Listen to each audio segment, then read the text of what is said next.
Good afternoon, everyone. So I'm just going to ask the question, how plain is your English?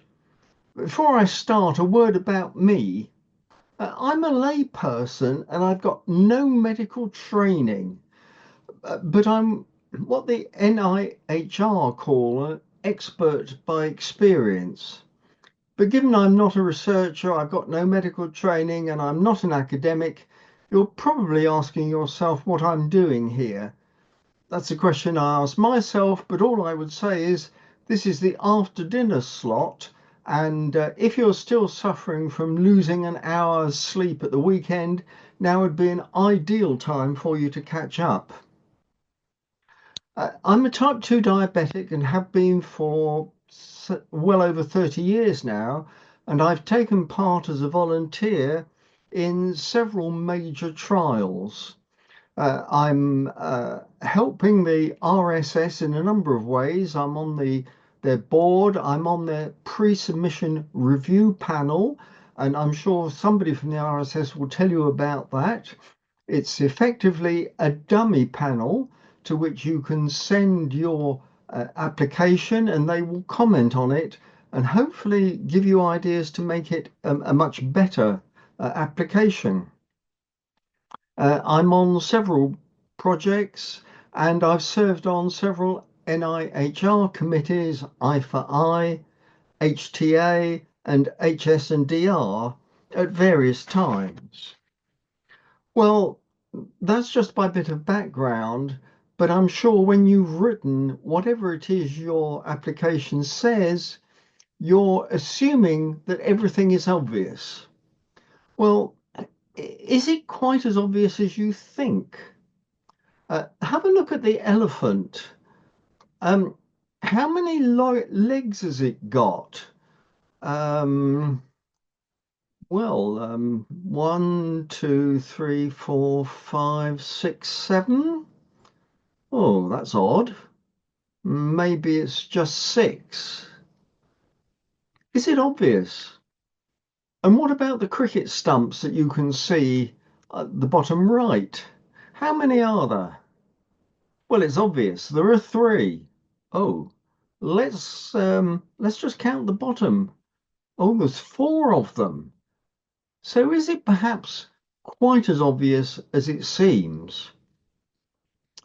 Well, obviously it's not just about pictures, it's also about writing. And here is a paragraph taken from an annual report of a very large Fortune 500 corporation.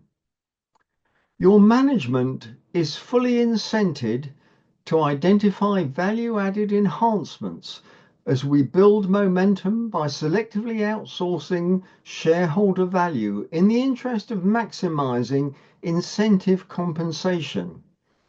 As in every year in our company's history, once again this year we have eliminated waste and increased market-leading growth potential by streamlining our world-class quality and innovation, using a wide value mix to make major strides in integrating operating strategies to realize all of the margin benefits available. Well, I hope it's obvious to you and you can understand what it's saying, but unfortunately, I can't. But you say to me, Bernard, that's a private sector company. That would never happen in the public sector. Well, let's have a look at this, which is from the West Hampshire Clinical Commissioning Group. In deciding whether a person has a primary health need, the representatives will consider whether the nursing or other services required by that person are A, where the person is or will be accommodated in a care home, more than incidental or ancillary to the provision of accommodation which a local authority is or would be, but for a person's means, under a duty to provide, or of a nature beyond which a local authority whose primary responsibility is to provide social services could be expected to provide, and if it decides that the nursing or other health services required are due, when considered in their totality, fall within paragraph A or B, it must decide that the person has a primary health need. So once again, I hope that's very obvious and very clear to you. Remember what Sophie said first thing this morning, clarity and conciseness. Well, let's go to a medical example. And this is one that I was sent. And this is what it says to potential patients to take part in a trial. You are being invited to take part in the effect of sitagliptin on glycemic control in type 1 diabetes study that will take place in the Clinical Research Unit CRU at the Oxford Centre for Diabetes Endocrinology and Metabolism, OCDEM, Churchill Hospital, Oxford, would perform this study and which has been approved by a local ethics committee. Well, once again, I hope it's really clear to you and you can understand what it's saying. I can't. This was sent to patients and the doctor says, well, this is great. They're going to be queuing up for this one. But the nurse says, yes, doctor, it's a very interesting study, but do the patients really understand what it's about? And explains it. As a diabetic, you are more at risk of a heart problem. Are you interested in taking part in a trial to see if statins or fish oils may help you? And the harassed patient says, yes, that I can understand. So now we move on to another piece of text. I would like you just to read that. I'll give you a couple of minutes to read it. Okay, well, let's have a look at it. It all depends on something called punctuation. A majority have said you don't know, and that's because those words aren't punctuated. But let's have a look. We can, with exactly the same words, make it read in two very different ways. Here's the first one. Dear John, I want a man who knows what love is all about. You are generous, kind, thoughtful. People who are not like you admit to being useless and inferior. You've ruined me for other men. I yearn for you. I have no feelings whatsoever when we're apart. I can be forever happy. Will you let me be yours? Gloria. But we could also punctuate it slightly differently. And now it reads, Dear John, I want a man who knows what love is. All about you are generous, kind, thoughtful people who are not like you. Admit to being useless and inferior. You have ruined me. For other men I yearn. For you I have no feelings whatsoever. When we're apart, I can be forever happy. Will you let me be? Yours, Gloria. They're exactly the same words, but they're punctuated differently. Now, you may think punctuation's not that important, but it's very important. And an added bonus, it does not add to your word count. So let's have a look and ask ourselves, what are words actually worth?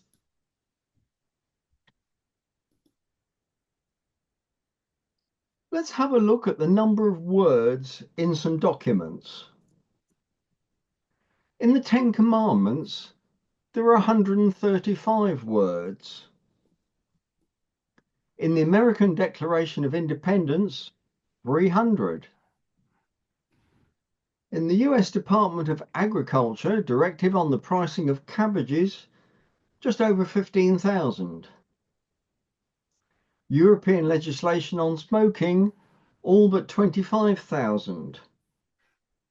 And the Brexit Agreement, which we will all have read in detail, is over 586,000. What I'm about to cover is almost entirely thanks to the Plain English campaign. And there you'll see a link to them. They have a lot of really useful, helpful information. And you'll probably have seen some of their documents which have their crystal mark. That means they say that they are particularly easy to read. So here are some tips. And again, I've plagiarized from the Plain English campaign quite heavily. An average sentence should be no longer than around 15 to 20 words. Be punchy. Vary your writing style by mixing short sentences with longer ones and altering the emphasis from time to time, because if it goes on and on, it gets a bit boring. Try and make it one idea per sentence. Everybody has a much shorter attention span than you think. Just hammer home that one idea in one sentence. If you have to write a long sentence, try and break it up. Remember, most sentences have a subject, a verb, and an object. Something does something to something. And use active verbs. Peter watches the television is active. The television was watched by Peter is passive. Use you and we. So, for example, you must send us, not applicants must send us. Don't say the packet should be removed from the box, the contents should then be placed in the oven. Be direct. Remove the packet from the box, then place it in the oven. And something that I think is quite important is to avoid what are called nominalizations. And here are some examples where people take what is essentially a verb and try and change it into a noun. So complete becomes completion, introduce becomes introduction, provide becomes provision, and so on. People think it sounds more important. Well, whether it does or not, it often makes it more difficult to read. And some tips on words to avoid. Again, people think, oh, they sound much more important. Additional, you mean extra. Applicant, you mean you. Commence is start. Consequently is so. In respect of is for. Per annum means a year. Prior to means before. And finally, two that are really loved by the medical profession: intervention and adverse event. What on earth do they mean? Most people really don't understand them or know what they mean. So if you want to try and get your message across, here's the golden rule. What is it? When is it? Where is it? Why is it?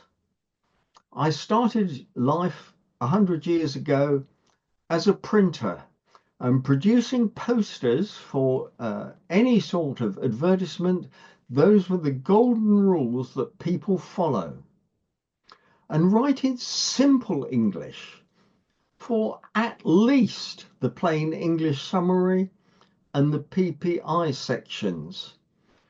As Sophie said earlier, there will be all sorts of people looking at your application, and it's highly likely that not one of them will be an expert in your field. There may be, but that's more by luck than judgment. Assume they're not, and they will rely completely on the plain English summary to help them understand your application. Remember, punctuation is free, and just to help you a little bit, there's something called the Gunning Fog Index. It measures the readability of English writing. The texts for a wide audience need a number less than about 12. And on the right, you can see what the different levels represent. So 6 is a red top newspaper reader, up to 17, which is a graduate. You should aim for something less than 12, certainly, for the plain English summary. In the effective stick-to-glyptin exercise, which I read out to you a little while ago, the example is 30. The gunning fog index is 30, therefore completely unintelligible. Well, let's just have a look at one or two great speakers. Why are they great speakers? Because they communicate clearly and concisely. Here's the first one. He's Howell Williams.